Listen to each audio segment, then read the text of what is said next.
Wakati mwingine kwenye familia zetu tumechezea hiki kitu, tunavurugana tu, tunaona mimi siongee naye bana mpaka wiki ijayo. Kumbe nakaa tumekosana, eti na Nuna wiki nzima tuongee, nasema atajijua. Yaani ile ni dalili ya nje.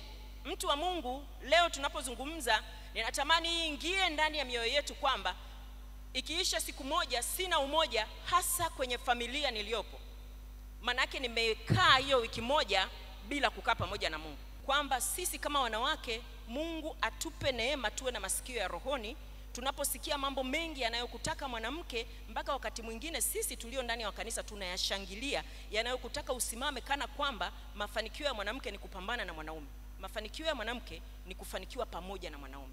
Mafanikio ya mwanaume ni kufanikiwa pamoja na mwanamke. Ndugu zangu tunaoishi katika maisha ya ndoa, Mungu leo atukumbushe wakati mwingine jinsi tunavyoishi katika maisha ya ndoa sio tu habari ya kuhubiri watu wamjue Yesu, lakini watu tunafikia mahali pa kuwatisha mabinti zetu, kuwatisha vijana wetu kuingia kwenye maisha ya ndoa.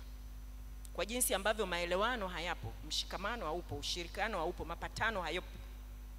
Nimeambiwa na vijana kadhaa wanaogopa kuingia kwenye ndoa kwa yale wanayoyaona. Kama tutakuwa katika mahusiano leo kwenye familia, mimi baba na mama, binti yangu anaogopa kuingia kwenye ndoa kwa sababu yanavyoona sisi tunavyoishi. Kwa sababu hiyo nayo ni injili. Kwa sababu wanatakiwa wakue, waingie kwenye maisha ya ndoa, waanzishe familia. Si ndio jamani? Kwa hiyo manake nimehubiri kinyume na Ukristo tayari.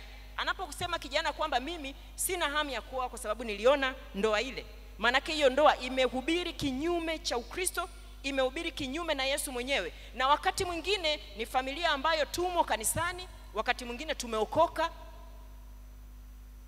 Mungu atusaidie siku ya leo na alete uponyaji kwenye hilo eneo.